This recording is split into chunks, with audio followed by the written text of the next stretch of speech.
Here are 3 ways to make your monster for Dungeons & Dragons or your fantasy TTRPG. The first thing you can do, and possibly the easiest, is just to add or remove features from an existing monster. By this I mean maybe put full armor on a skeleton, or give a prairie dog the ability to breathe fire and give it tentacles, because when in doubt, add tentacles. We're going to change the name and the artwork or the description, and that is we're going to reskin an old monster. My friend Will Tramp, this effing GM, actually has this brilliant video about everything is a bear. And I like to do kind of the same thing, only everything is a manticore. Just because I like it when stuff flies and can, do massive claw attacks and things of that nature. Okay, and then there is option 3 for making a new monster, and that is starting from scratch. And I'll give you the quick version of Start from Scratch. And the quick version is, what do you want it to do? Where will it be encountered? Is it natural or is it created by science, magic, something? How big or how powerful does it need to be? And what potential conflict or help can it be to the group who encounters it? So basically, starting from scratch is literally as it sounds. I've come up with this new idea for a monster. We'll say it's a tree octopus. It's this giant squid-like thing that swings from tree branch to tree branch via tentacles, and it scoops up its prey off the forest floor with tentacles, because you can never have too many tentacles. Uh, but yeah, you can, and then you start coming up with stats for it. So, maybe it has a move of 12 meters per round. It moves unhindered through trees. In other words, if it's up in the trees, it can go its full 12 meters. I'm speaking in meters because that's what we use for Dragonbane, by the way. What do you want it to do?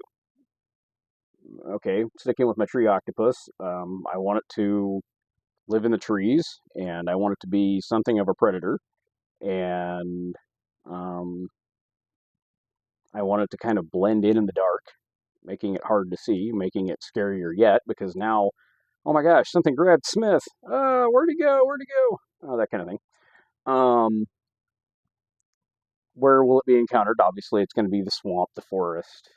Um, Possibly indoors, but unlikely unless it's like hanging around a bunch of stalactites and stalagmites, in which case we call it a cave octopus.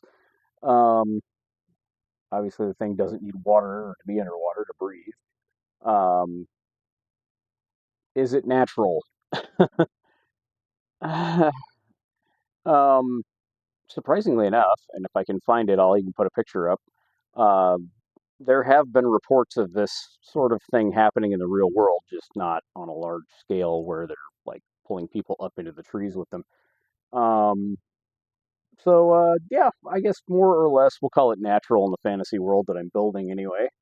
And then what potential conflict or help can it be to the group who encounters it? Well, um, this is more of a naturally occurring beast, or possibly an aberration thereof, depending on how you want to look at it and depending on how intelligent you want to make it. Um, so we'll go with the idea that it's probably going to be an obstacle or a hindrance to the party if they run into this thing. Maybe loggers from the area have come up missing, or maybe sheep have come up missing that have wandered too close to the forest and have just been eaten. Obviously, there would be a trail that the group could follow if they were hunting one of these things because they were trying to track down the missing sheep or whatever. And that's pretty much it without actually crunching numbers. And as a bonus idea, I'll even give you a fourth one here. Here's a bonus idea.